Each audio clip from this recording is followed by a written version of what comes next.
Olá a todos, estamos aqui para dar continuidade ao nosso ciclo de aulas gravadas e a nossa aula de hoje vai falar um pouquinho sobre a introdução à física de uma maneira geral, como ciência e forma de conhecimento propriamente dito.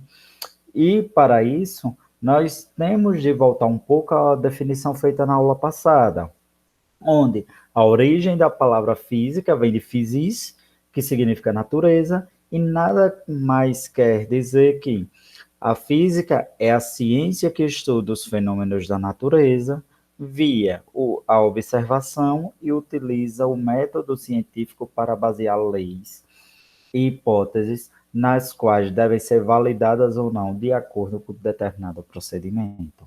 Então, a física, assim como toda ciência, ela segue os passos do método científico. Então, a primeira coisa para a gente falar em ciência, do ponto de vista prático, nós temos de falar na padronização do conhecimento. Quando você quer utilizar qualquer forma de padronização de conhecimento científico, ele tem de ser válido em qualquer canto, porque esse é um dos ideais do método científico, a replicação do conhecimento. Para ser replicado, ele tem de ser entendível. Então, durante muito tempo, nós tínhamos informações que eram centralizadas em determinadas regiões do mundo. Nós temos uma ascensão muito grande lá da parte europeia, principalmente em França e Inglaterra, e depois de algum tempo você tem o surgimento da Força das Américas. Então, nós temos que a ideia de padronização durante muito tempo foi algo obscuro, e o resto do mundo acabou obedecendo quem primeiro teve o acesso, digamos assim, ao conhecimento.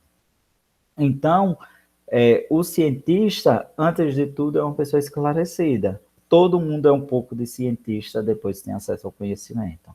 Então, quando você era criança, muito provavelmente, algum adulto pediu para você comprar meia dúzia de ovos. Chegava lá, o vendedor perguntava 6 ovos e você ficava naquela determinada dúvida. Então, depois de um certo tempo, depois de você questionar e alguém lhe responder de uma forma objetiva, você chegou à concessão que 6 ovos e meia dúzia são medidas equivalentes. Então, nós precisávamos fazer algo que era equivalente em relação, digamos assim, à medida que nós temos lá do conhecimento que ocorria na Inglaterra com um conhecimento que ocorria, digamos assim, na França, por exemplo.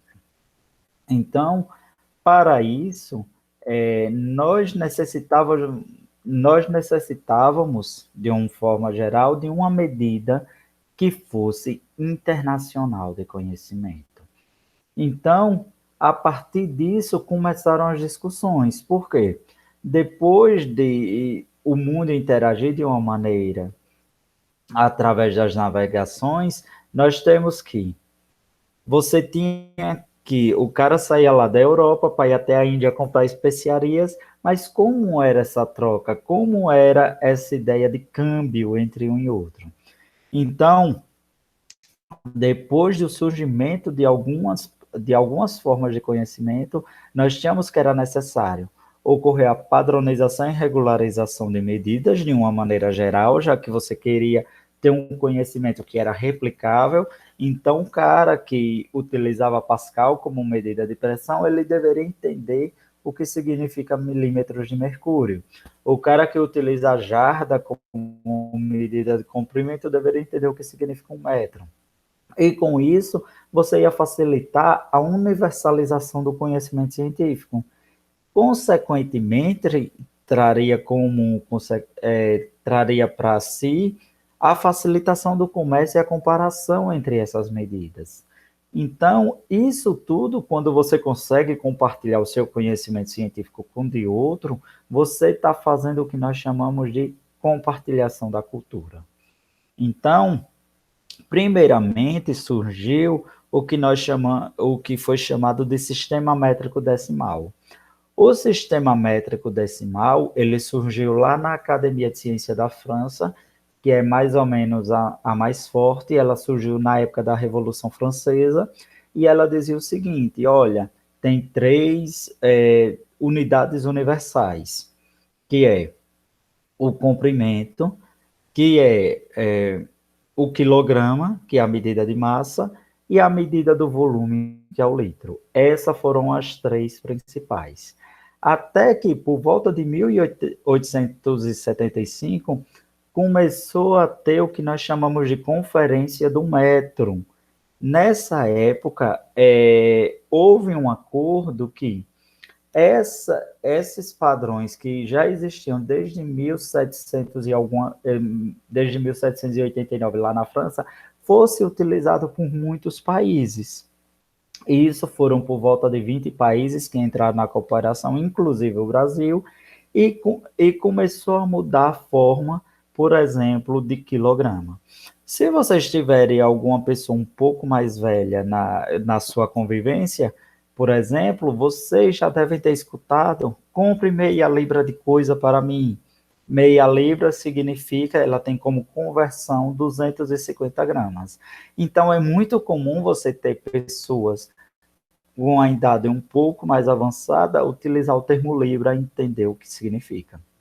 Então, aqui no Brasil, essa conferência do metro, a priori, ela teve, digamos assim, ela ocorreu durante o segundo reinado, e ela teve consigo consequências não muito legais, porque na região da Paraíba foi instaurada, podemos dizer assim, a revolta do quebra-quilos, que foi realmente uma forma de dizer da população não aceitar essa nova forma de padronização, por exemplo, de algumas medidas. Então, você tinha o feirante que era acostumado a trabalhar com a ideia de libras, você tinha os pesos, os quilos lá eram relacionados com aquela medida de libra, com aquela quantidade relacionada a 1 libra, meio libra, e com isso você teve de mudar para um metro.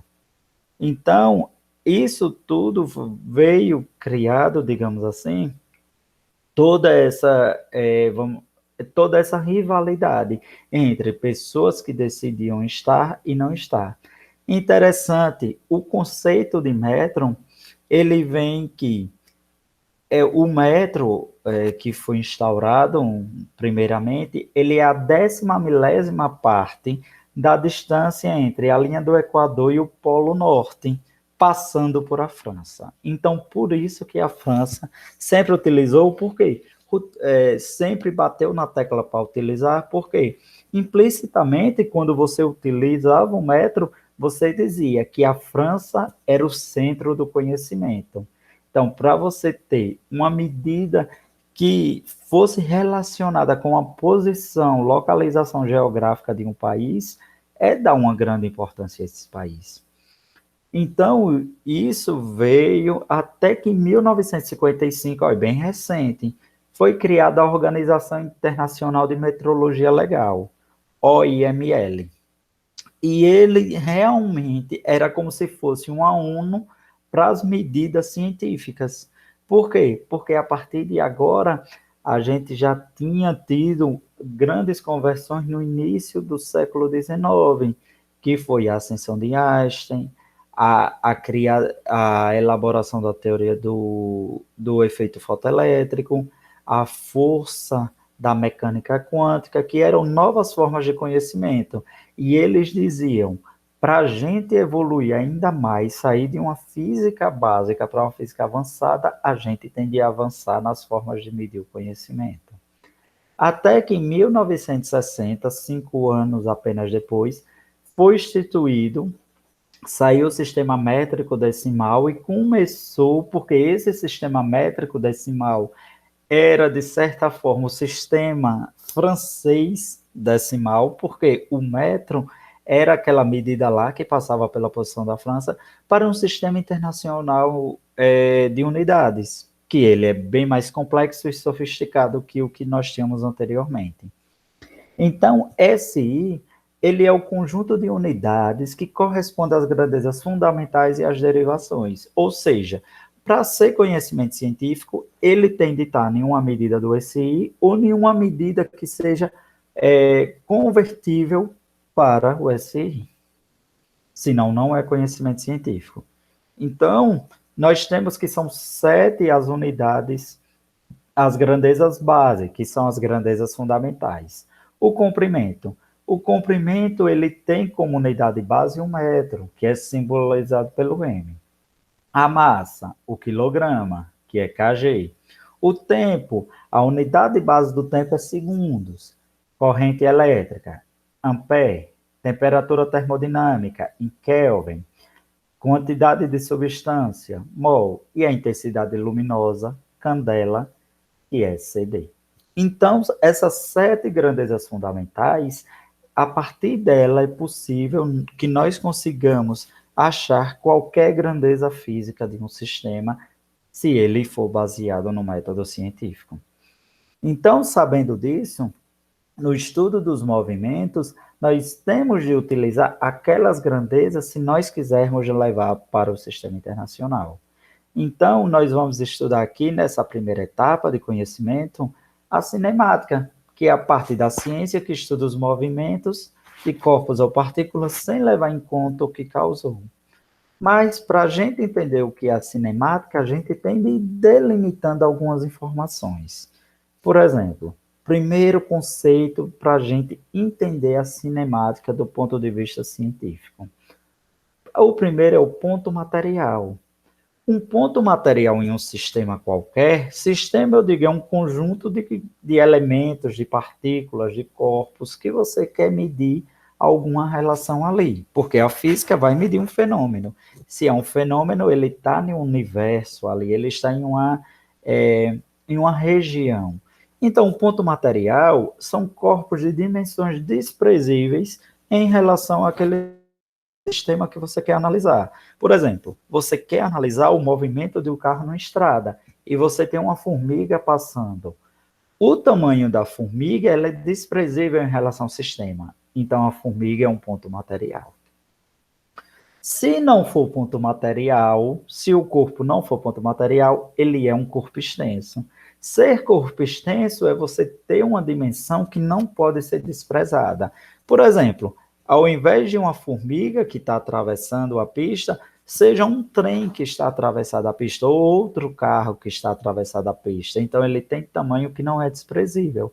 Ah, professor, então sempre corpos pequenos vai ser ponto material? Não. Por exemplo, se você tiver a colisão entre 2 formigas e ter uma terceira, você tem que eles têm a mesma dimensão. Então, outro exemplo, você em relação a um carro é um corpo extenso. Você em relação a um avião que está a 10 mil pés de altura, você é um ponto material. Então, ponto material, ela não depende do tamanho do corpo, mas sim do seu tamanho em relação ao sistema que está sendo observado, para você fazer essa definição. Então, o mesmo corpo, a depender do referencial, é um termo que nós vamos utilizar mesmo sem definir, mas vamos lá, ele pode ser tanto o corpo extenso quanto um ponto material. Então, como nós vimos lá atrás. Então, referencial foi um termo que eu já usei, mas agora eu já quero definir para ficar bem claro tudo na nossa história. Ele é um ponto pré-determinado no qual você consegue analisar se um corpo está em movimento ou não. Então, por exemplo, o referencial é um ponto de partida, é um ponto de observação onde você consegue ver. Então, olha, se você consegue medir a localização de um corpo em determinados intervalos de tempo, você tem que ali é um referencial ok.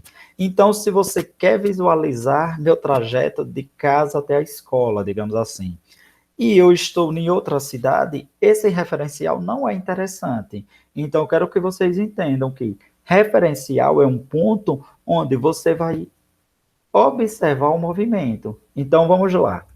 Eu estou sentado ao lado de uma pessoa num ônibus. E tem uma terceira pessoa, que não tem nada a ver com a história, que está lá do lado de fora, sentado na pracinha. O ônibus está em movimento e eu estou conversando aqui com meu colega A qualquer. Então, eu, em relação a ele, eu estou parado. Mas, como o ônibus está em movimento, ao passar por frente da pracinha, a terceira pessoa vai nos ver em movimento. Olha que interessante. Do referencial dela, eu estou em movimento. Do meu referencial, nós estamos parados. Então, do meu referencial, nós estamos parados e ele está em movimento. Olha, parece até um travamente, mas não é. Então, o referencial é um ponto de medida do movimento ou não do corpo. Na onde eu estou, eu posso dizer, eu estou parado em relação a mim como referencial. A Terra está girando em relação a mim como referencial. Então, como forma de facilitar, se você quer analisar mais do que um corpo, você utiliza um referencial que tem uma visão privilegiada dos dois.